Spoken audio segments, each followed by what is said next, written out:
Hi everyone, this is my second video and I am going to take you through the writing task 1 of the general IELTS test. In my previous video, I discussed how to prepare for the writing task 1 of the academic test. So today I will explain to you how to prepare for a writing task 1 of, of the general IELTS test.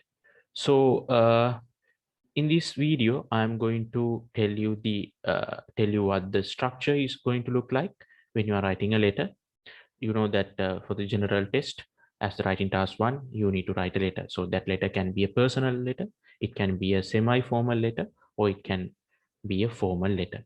So whatever the letter is that, there's a difference between how to write a personal letter and a formal letter, but the structure is the same.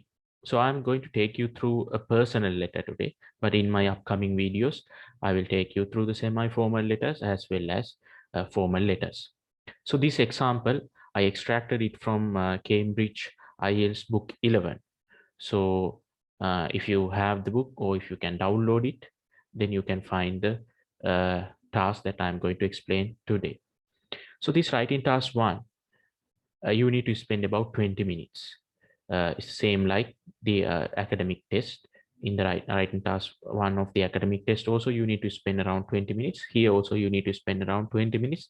The next rest 40 minutes is for the writing task 2. For writing task 1, whether it's general or academic, you will receive a score around 30%, and the other 70% is coming from the writing task 2.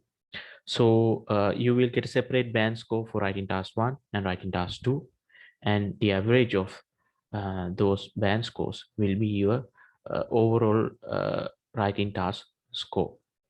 So I'm going to read the question.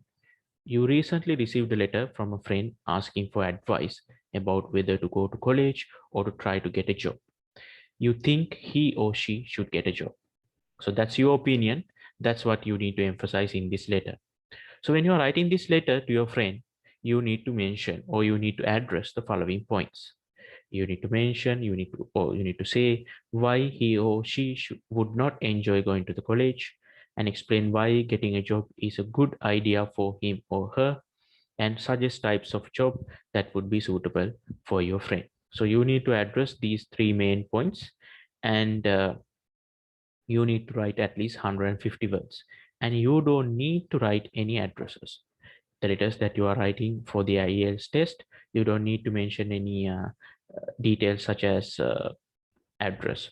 You can start your letter uh, straightforward by addressing the person. In this case, you can start it as dear and the first name of your friend. So remember, you are going to write a personal letter. So this is the question, and now I am going to take you to the next slide. In the next slide, I have the opening. So you know that when we are writing letters, we can split this letter into three parts. The first one is the one we have the greeting and the addressing the person that you are writing for. So we call it the opening. So the opening of letter, personal letter, uh, should look like this. So I have used a friend. This is an imaginary friend. I don't have any friend called Smith. So you can use any of the names. It doesn't matter. It can be a local name or it can be a European name. That's totally all right. So dear Smith. So you are writing a personal letter, then you need to see how your friend is doing. I hope you are doing well.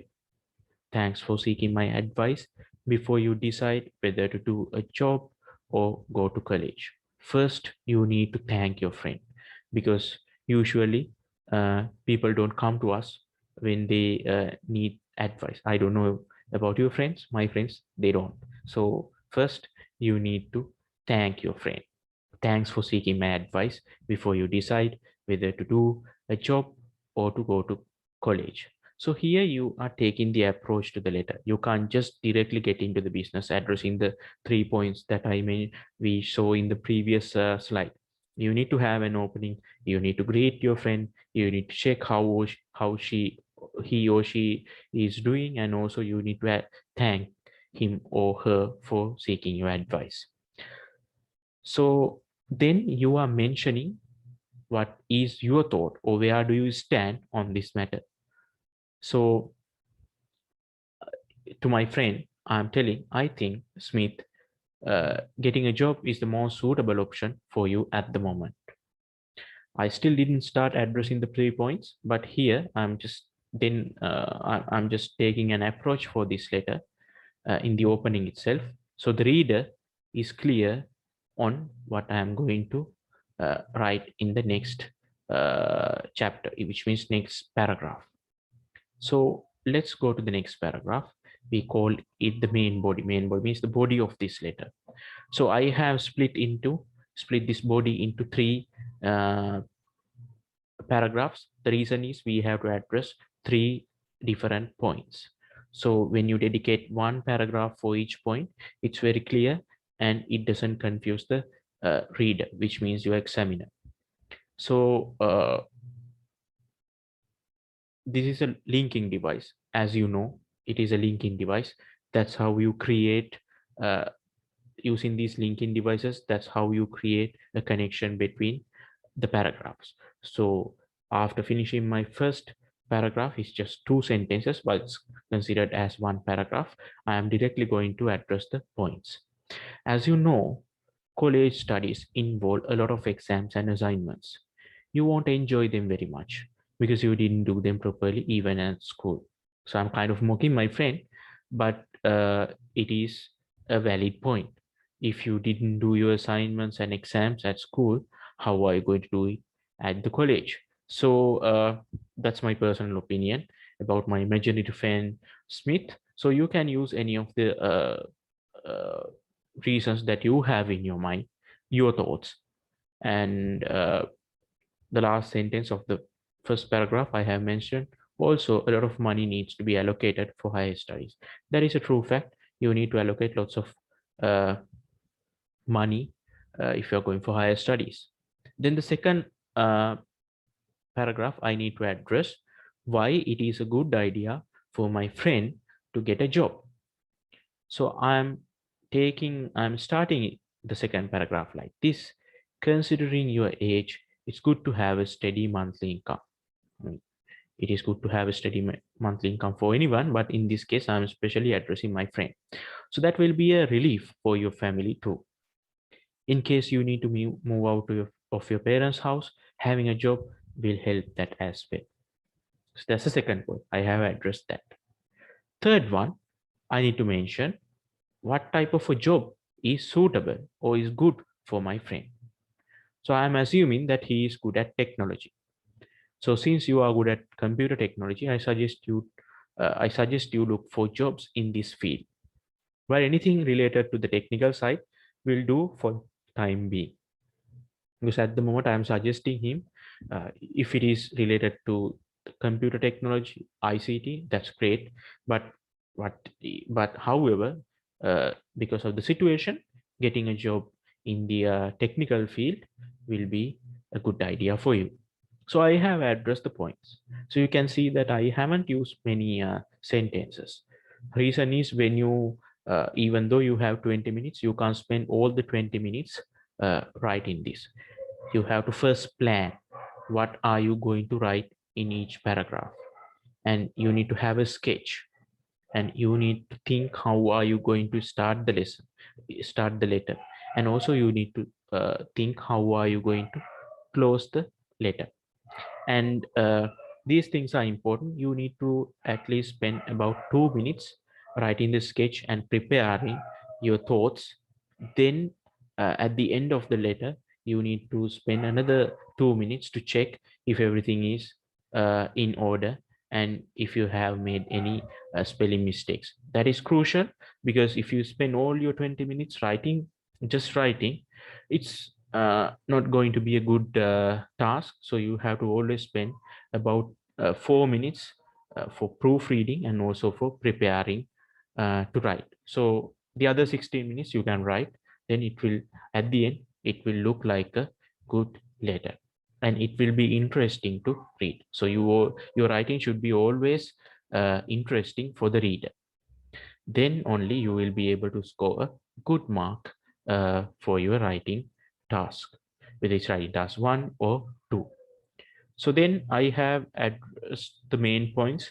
Now I am going to the last chapter of this letter, which is the closing part. So I'm just writing it using one line. I hope my advice will serve the purpose. So the purpose means here, my friend was seeking for my advice, whether to go to college or to find a job. So I have given him my advice. I have suggested what types of jobs are suitable for him, and I have justified my reasons on why he needs to go for a job.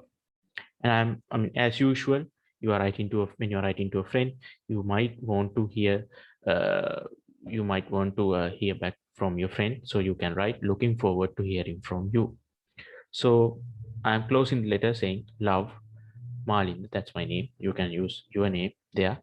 Then this is a since this is a personal letter, you don't need to use any words such as faithfully, sincerely, or anything like that. You can say just love, or you can say with lots of love, anything, but this is enough. So this letter had around 148 words, if I'm not mistaken. So in my next slide, I have put together all the paragraphs into one. So you can count this and find out how many words are there. Then you have uh, I have used five paragraphs uh, as total in this letter. So it's good to have five paragraphs, because you have one for the introduction, or to get an approach, or the opening of the letter, and you have the closing, one paragraph, and the three main points are addressed in the middle. So five is enough. And this is it. Thank you very much for watching this video, and see you soon. Stay safe.